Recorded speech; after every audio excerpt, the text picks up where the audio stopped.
Sure is good to see everyone this morning, even people I don't recognize. That's Ron Gould over there, by the way, in case you haven't. Oh, it's good to be here. It was sun shining when I came, and then all of a sudden I could hear the downpour out there. We're going to get through with the rain one of these days. You know, we've been talking about the kind of people, the kind of men that we need to have as leaders, as elders in the church. And I got some advice the other day, and it was real good advice. That is, talking about elders, we probably ought to know what we expect from an elder. Because if you talk to just everybody's going to have a different idea about what the responsibilities, what the authority, what the duties of an elder are going to be. And I've been trying to take us through the Bible and see the origin of that concept. You know, when we talked about Exodus and we talked about the elders that Moses chose, there were already elders in Israel. As a matter of fact, in the 3rd chapter, Moses was told to go call the elders of Israel together and tell them that God had sent him and so forth and so on. So we know that there were already those kind of people that were recognized as leaders of God's people before they ever left Egypt. And yet he's told to choose men here in chapter 18, choose men that are going to function in a different way than they have functioned in the past. Or maybe it's honing that skill and getting even better men than they had before. Because I want you to read with me. I want to go to Hebrews, the 13th chapter, and I want us to read something that the writer of Hebrews says about our leaders, and then I want to go back and talk about what we read back there in Exodus. In verse 17 of chapter 13 of Hebrews, it says, "Obey your leaders and submit to them, for they keep watch over your souls as those who will give an account. Let them do this with joy and not with grief, for this would be unprofitable for you." Now, if you have the King James, that reads, "Obey your rulers, those who rule over you." And I thought, wow, that's a strong term, that term rule, because that's the term that would be used for a king. And there in the King James, it's used for these men that are going to be having the oversight over you. And that made me think about the construction world. I don't know why. My mind just runs everywhere when I'm looking at something like this. And I remembered that in the construction world, the lowest level of leadership, the lowest level of oversight on a crew is a lead man. A lead man. And then the next step up from that would be a foreman. And then after the foreman, you have a superintendent. And then you have a general superintendent. And it just goes up the ladder like that with the same concept with every one of them, only more authority as you go up the line. A lead man is just that.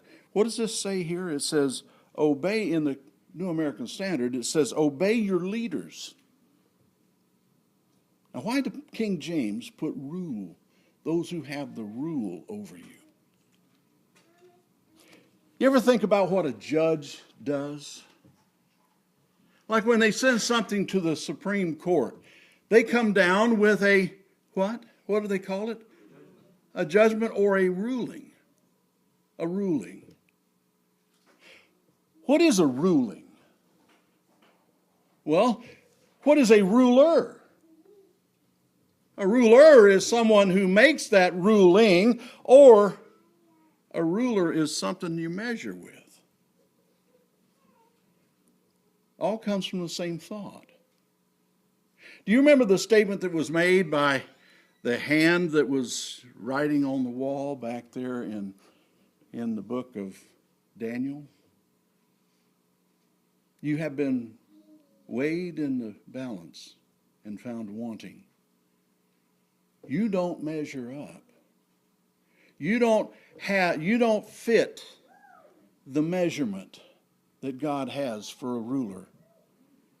The whole thing that we're talking about here is the ability to look at something and measure. I was looking at the ways that this word right here is used all the way through the New Testament. It's used 28 times. 10 of those times it has to do with making a decision, counting, measuring, considering. Every one of those thoughts that is translated sometimes as ruler, sometimes as leader, has to do with making a decision. So what we're talking about, and when we go back and we look in Exodus at the men that were chosen by those people, I want to go back there. Let's go back and read again what was taking place back here with Moses as his father-in-law came to him and asked him to choose these men that were going to help him make decisions. If I can ever get to that passage. In Exodus chapter 18, you know, Moses' father-in-law was one of the Midianites. He was a priest of Midian. The last time, or the first time, I ever heard about Midian was one of the sons of Abraham who was named Midian.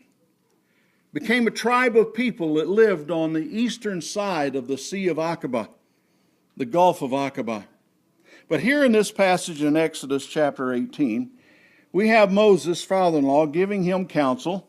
And it says, Moses' father-in-law, in verse 17, Moses' father-in-law said to him, the thing that you're doing is not good. And here's what he was doing. Moses was being the judge of all of those people, 3.5 million perhaps of them, and they were coming early in the morning and staying late at night. And they still weren't getting a judgment because Moses just didn't have the time. He says, what you're doing is not good. You will surely wear out, both you yourself and these people who are with you. For the task is too heavy for you. You cannot do it alone. You need some help, man. Now listen to me, and I will give you counsel, and God be with you. You be the people's representative before God, and you bring the disputes to God. Okay, these are the major things that the other men can't handle. Teach them the statutes and laws and make them known the ways in which they are to walk and the work that they are to do. Furthermore, you shall select out of the people able men who fear God. First order of business is get capable men who really care about God, who love God, who fear God. Men of truth. You're not going to find here the division that comes by party. And I'm so worried about our country because I don't care what the truth is. If you're on this side, you can't see it. If you're on this side, you can't see it. And I'm tired of that. I don't want to be a part of that. I want to be a part of people that want to live by the truth. This is terrible, the way we're doing. The division that comes by you being a part of some party, and you cannot see facts if they're placed before you. I don't care which side you're talking about. Both sides are equally bad, and we better get a handle on this or we're going to be destroyed. But the bad part is this filters into the church. We need to be a people who live by righteousness. That means what is right. Right not by my sight, but right in the eyes of God. What we have here is Moses looking for men who can recognize the truth when they see it. They can see the differences between people, and they can measure that by the law. You know, one of the things that I think is sorely misunderstood about the Old Testament law, it was an eye for an eye and a tooth for a tooth. But if I get my tooth knocked out, I'm not the one to knock somebody else's tooth out because of that. That came down to law. That came down not to grace, but by just law. Right? By the law. And so men were chosen to make decisions based on what is right. Not grace, not mercy, but the law. That's why the law was so harsh in those days. It didn't have grace in it. It had justice in it. And we've talked a lot about not really wanting justice when we face God. I don't want justice. I don't think you want justice. We want mercy. We want grace when we face God. But I'll tell you what, we need to have justice between men. We need to have fairness between men. We need to have equity between men. If I make a deal with you, I need to live up to that deal. And there need to be people who can make the decision and say, that is not right. What you agreed to is this. This is the way we're going to settle this. Now, here's the problem. We have to have men who can make that decision. We have to have men who are described like this. You shall select men out of the people, able men. Okay, first of all, they're capable of doing this. Men who fear God. If you don't fear God, you're not going to respect man. So anybody who's going to lead God's people and make decisions of judgment for God's people, understand they're not lawmakers. They're not making new laws. They are taking God's laws and interpreting them by the case-by-case situations that come up. They are men that have wisdom by age, by experience, by what's gone on in the past, by understanding God's law and how to apply it. These men were men who first had to learn it, as we read back here. And then after they learned it, they were chosen to make decisions about it. That's what a judge does. Now, as we go on in this, it says, place them as leaders, same word that's used there in Hebrews, of thousands, hundreds, fifties, and tens. And I've talked before, and I'm serious about this. If we don't figure out a way to get men who are capable and qualified to do this job, God's people are going to disappear in this location. It's going to disappear in places where we don't have the proper leadership and the proper judgment of how to apply God's word. Let's go back to Hebrews. In this passage, one of the things that I see in this, and I'm going to cut this short this morning. We've talked quite a bit about this, but in this particular place, he says, obey your leaders. That sounds kind of dictatorial. Sounds kind of like these men are making the rules. I've been in places where elders did that. I've been in places where elders made decisions for the people without consulting the people, and I've never found it to work. Because I'll tell you what happened in the early stages of the New Testament. In Acts chapter 2 and through those early stages all the way up to chapter 6. Even when they had apostles who had direct authority from Jesus, they did not do anything without consulting the people. As a matter of fact, in chapter 6, where we have a problem that arose between brethren. You know, those things do happen.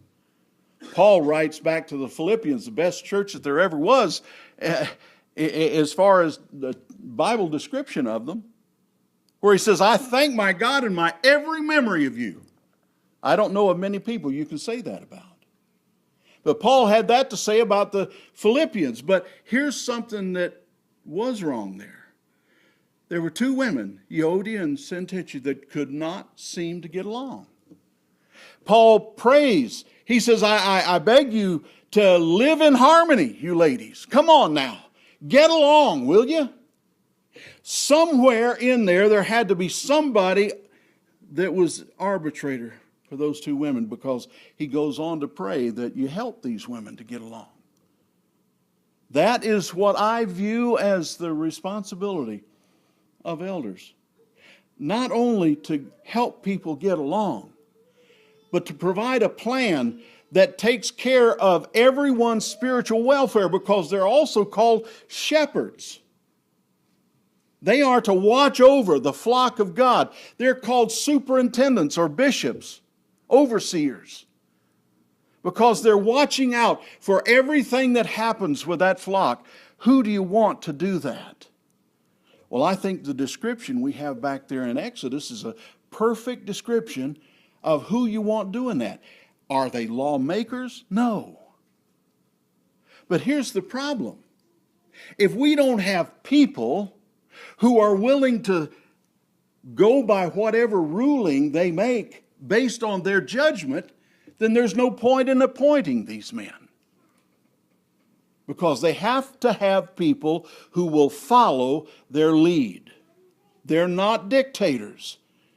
But once we decide that this man is going to make decisions between us, it's kind of silly for us to say, I'm not buying that. No, you decide again. That's not what I wanted. That's not what we're after. We're after men that we trust to decide fairly and to be fair with us and to take God's law and apply it in our lives. You're not willing to do that? Not willing to find men that you think are qualified to do that? If you're going to use those lists as lists of disqualification, then we might as well stop before we start. Obey your leaders and submit to them. Submit. That's not like a slave. That's recognizing the position that we've put them in and allowing them to do their job. Because it goes on here, he says, for the reason, because they keep watch over your souls as those who will give an account. This goes back to the ways that word is used. 10 out of 28 times it's used for counting or measuring, deciding. That's what that word is used for. And they will give an account for their account of how they do things. It says, let them do this with joy.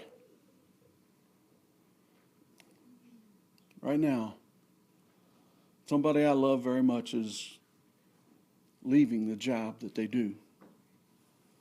He's a preacher. He's having to leave where he is because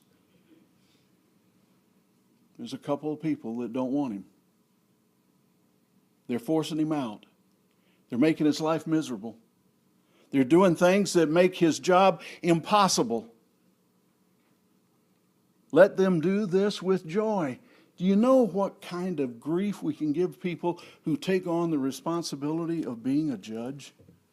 What that means is you're going to have half the people mad at you at all times. Basically, that's what you're doing when you take the job of a judge. You're going to have half the people upset with you. That's not right.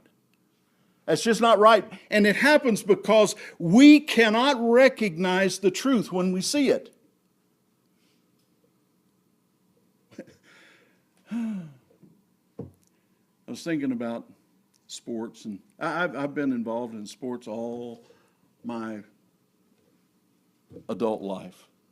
My kids got into sports very early, and I love it because there are things about sports that can can hone you as a human being. It can also create some real problems, especially when you have parents that can't follow the ruling of the judges that make decisions about the sports. Man, I've seen parents get on the, "Are you blind? How did you come up with that ruling? What is wrong with you? Get some glasses." I mean, they're just brutal with these people who are doing their level best to make decisions about that sport. What is wrong with people? Because you find the people on the other side are just as adamant about every decision is made that's in conflict with their team.